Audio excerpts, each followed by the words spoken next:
Mais um Tudo a Portugal. Vamos agora à famosa Estudiantina Fígaro. Boa noite, Jean-Pierre.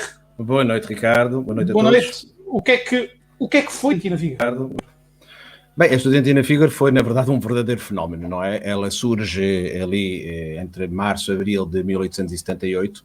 Ela é criada, ela é fundada por um compositor, valenciano, um músico-compositor valenciano que é o Dionísio Granados, que na esteira do sucesso da Estudantina Espanhola que esteve em Paris um mês antes, em fevereiro, vai capitalizar esse sucesso e vai decidir utilizar exatamente essa fama para poder arrancar com um grupo profissional.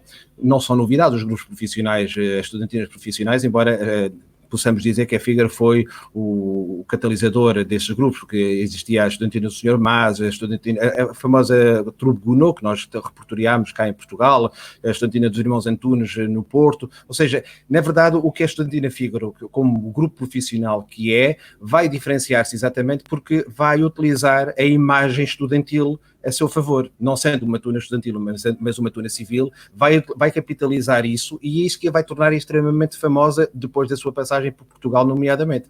E é engraçado a escolha da palavra Fígaro, por exemplo, porque nós sabemos que Fígaro é uma personagem de um teatro do Beaumarchais, que depois foi musicado por Mozart, por Rossini, etc. Sabemos que é o nome do mais antigo jornal francês, sabemos que é o nome, por exemplo, do gato da personagem do Geppetto no Pinóquio, e sabemos também que a própria palavra Fígaro, que significa barbeiro, não é? Era utilizada, por exemplo, como o título de rubrica jornalística em Portugal, à volta da Fígaro, para dizer conversas de fait divers que existiam nos barbeiros. E eles vão utilizar a palavra Fígaro certamente para capitalizar também a fama dessa obra musicada, não é? Dessa ópera, para se diferenciar ligeiramente da estudantina espanhola, mas eles continuam a utilizar a palavra estudantina, a expressão estudantina espanhola, a qual acrescentam Fígaro, porventura para dar mais panache ao grupo. É isso que acontece, Ricardo. Em que contexto social surge a Fígaro? Bem, a Fígaro surge numa altura em que as estudantinas se libertaram dos carnavais, ou seja, se libertaram de serem apenas grupos carnavalescos, e já estamos num contexto em que as estudantinas são grupos musicais, quer compostas por estudantes, quer compostas por civis. E numa altura em que a música já está num processo de democratização, porque inícios do século XIX, até cá em Portugal, por exemplo, com o vintismo, há uma popularização, uma democratização da música a nível europeu e chega esse gosto às classes menos favorecidas, não é? Porque já era apreciado pelas classes burguesas, mas agora é a democratização exatamente do repertório clássico junto das camadas sociais que antigamente não teriam acesso a esse repertório, a esse gosto musical que se vai desenvolvendo com filarmónicas, com todo o tipo de bandas e, nomeadamente, os grupos de plectro que nós designamos por estudantinas.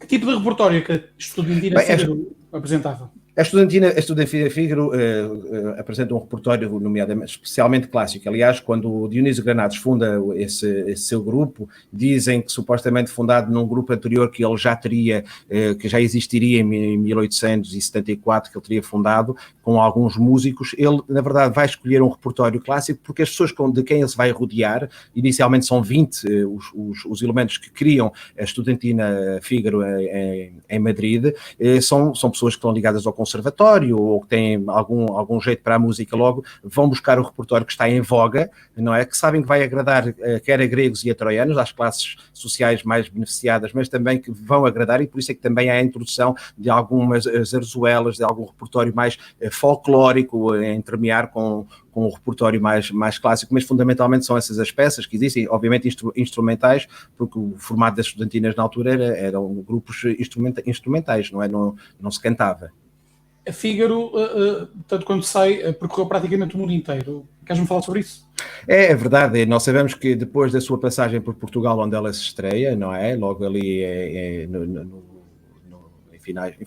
em meados do ano de 1878, ela começa uma turnê praticamente não parou, não é? Pelo mundo inteiro, e vai tocar para grandes personalidades, desde o czar da Rússia, cá em Portugal, por exemplo, atua para a família real, mas também atua para a família real de outros países europeus, para presidentes, para diplomatas. Na verdade, à medida que ela vai ganhando fama, também essas próprias personalidades, esses próprios políticos também gostam de se poder associar a uma imagem de sucesso, e é o que vai acontecer. Os grandes espetáculos que a Estudantina Fígaro faz, de facto, muitas vezes para milhares de pessoas, é isso que vai catapultar também aos poucos a Estudantina pelo mundo, que faz turnés pela Europa e faz turnés pela América, chegando mesmo a dividir-se, em alguns casos, em 2 grupos, às vezes até em 3, para poderem acudir a todos os pedidos para poderem ganhar dinheiro, porque este grupo existe para ganhar dinheiro. Eles juntam-se exatamente porque são músicos, vivem da música, e viram nesse formato de estudantina uma boa maneira de poderem passar alguns anos a ganhar o seu sustento, e não seria assim tão pouco quanto isso, porque de facto eles tinham que ganhar pelo menos o suficiente para se poderem deslocar para as locações, para pagar a habitação, para pagar a sua alimentação, e para poderem ganhar algum também, obviamente. Maiormente isso também tinha um lado benéfico.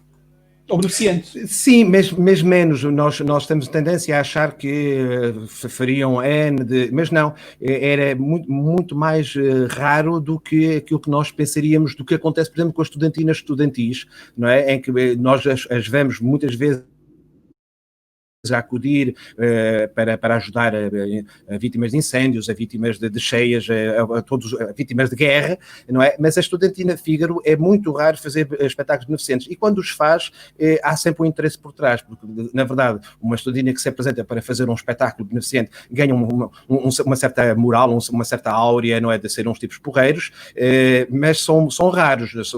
A maior parte dos espetáculos que faz são espetáculos onde se cobra para poder assistir aos mesmos, e onde elas recebem, obviamente, a sua parte, para além de quem as contrata, obviamente.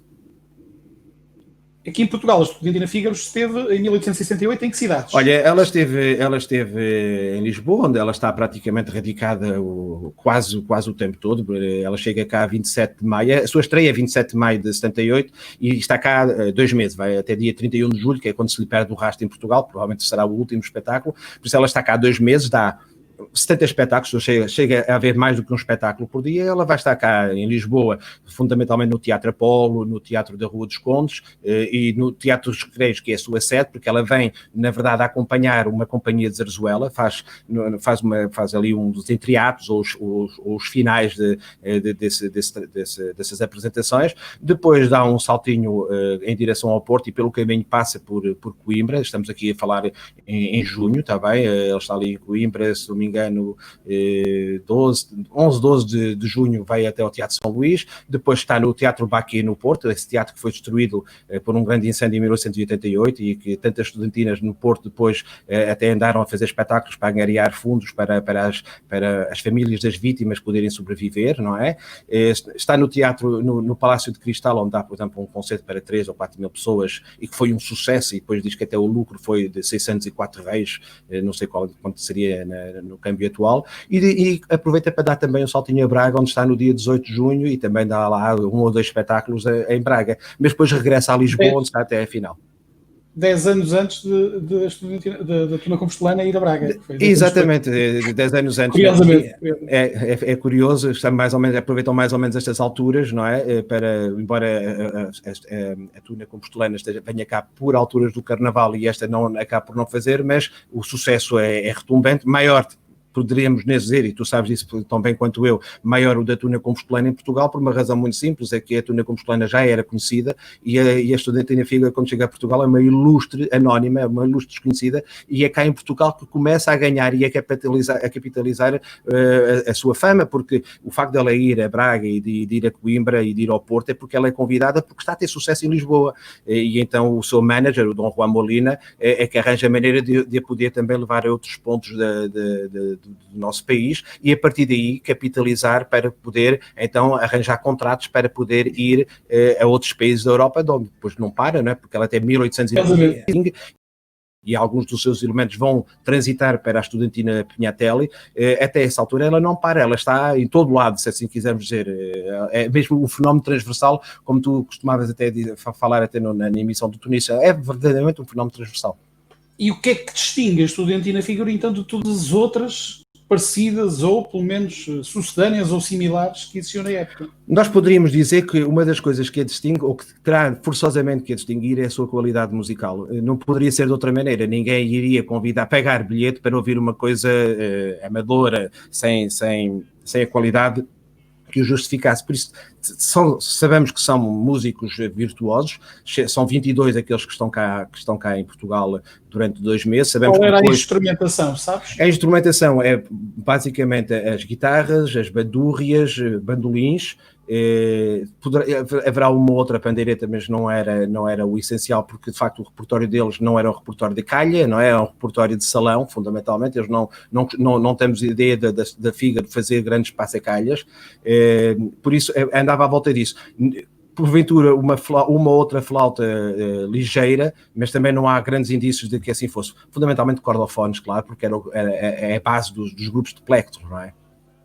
A Estudantina Fígaro teve uma grande influência também, provavelmente em Espanha, seguramente, provavelmente também na América Central e do Sul, e aqui em Portugal. Que influências é que nós poderemos concluir que nos deixou? É difícil responder-te esta pergunta, Ricardo, porque, como tu sabes, e aquilo que nós estamos andado a estudar, até agora com a ideia de fazer a revisão para o Quid Túnel, é que não há muitos indícios de haver um desplotar de grupos a partir da estadia da Estudantina Fígaro. Nós sabemos que há um boom, um verdadeiro boom, fundamentalmente a partir da presença da Compostelana e depois da de Salamanca, etc. Ou seja, talvez porque ela não fosse ainda tão famosa, não tivesse tido um impacto tão grande, não ficou na sua esteira a criação de dezenas e dezenas de grupos. Sabemos que há estudantinas que nasceram a partir dessa época. Nós temos até como tu saberás também, mesmo os nossos ouvintes poderão não saber, há grupos que aparecem em Portugal com o nome Estudantina Fígaro. Há uma Estudantina Fígaro portuguesa que se desloca ao Porto e que dá 2 concertos no Teatro Dom Luís, isto no próprio ano de 1878, ou seja, terá aparecido um ou outro grupo com a ideia de copiar, e há indícios de vários grupos que vão copiar o nome Estudantina Fígaro, mas não podemos dizer que tenha havido um rebentar de um fenómeno pela sua passagem. Ajudou, certamente, mais até nos países que tu referiste, a América Latina, e onde foi realmente muito forte a presença e, de facto, polinizadora. Em Portugal, é mesmo preciso esperar pela Compostelana, pela de Salamanca, pela de Córdoba e pela de Valladolid, fundamentalmente também, para podermos dizer que a partir daí houve de facto um rebentar do fenómeno e apareceram tunas a rodos, não é? Mas com a Fígaro não. A Fígaro era uma ilustre anónima e ela onde vai ganhar fama será depois de estar em Portugal e não enquanto cá esteve. Enquanto cá esteve, apesar de tudo, foi bastante anónima, não é? Em termos de sucesso mundial, de globalização. Mesmo os periódicos, mesmo em Espanha, não falam muito, não é? Era outra época. Era outra época. E os próprios periódicos, como era uma ilustre desconhecida, também não lhe deram assim uma importância tão grande, não faziam, não é? Como tu sabes, sempre que é uma estudantina que vai para o estrangeiro, os periódicos, nessa altura, enchiam as páginas e havia reportagens e crónicas, e no caso da Estudantina Fígaro isso não aparece como aparece com outras estudantes que vêm posteriormente. Aparece depois quando ela sai de Portugal. Quando ela sai de Portugal, então aí começa a capitalizar a fama atrás de fama, exatamente porque nós estivemos a conversar do seu enorme sucesso. Não é? Em todo o caso, pode-se dizer que a Fígaro é vista depois no tempo e no espaço, ao lá longo, é claramente o único fenómeno transversal que existe em todo o planeta naquilo que é tal qual conhecemos a tuna estudantil. Sim, é única, embora tenham existido uma outra estudantina, também tenha feito algumas viagens europeias e até transamericanas, não é? Mas não, nenhuma com esta fama, ao ponto de nós termos até tão famosa que é e tão querida que ela foi, que houve até elementos que ficaram pelos países visitados, na América do Sul, houve membros que ficaram por lá e que criaram outras estudantinas, algumas até as estudantinas Fígaro e sistemas de estudantina. Nenhuma tuna, mesmo na atualidade, e desde a Fígaro, nenhuma conseguiu ter a fama e o proveito que teve a Estudantina Fígaro nesses anos em que existiu e que ainda hoje, os ecos ainda hoje nos chegam desse mito. É verdadeiramente mítica essa Estudantina Fígaro, sem dúvida nenhuma, não é? E pronto, está concluído este Tuna Portugal sobre a Estudantina Fígaro, um fenómeno mais transversal e mais universal de Tuna, que colhe todos os aspectos e todos os aspectos de Tuna que existem no planeta Terra, pelo menos. Se calhar em Marte haverá uma Estudantina Fígaro, nunca se sabe. Até ao próximo Tuna Portugal. Boa noite. Boa noite.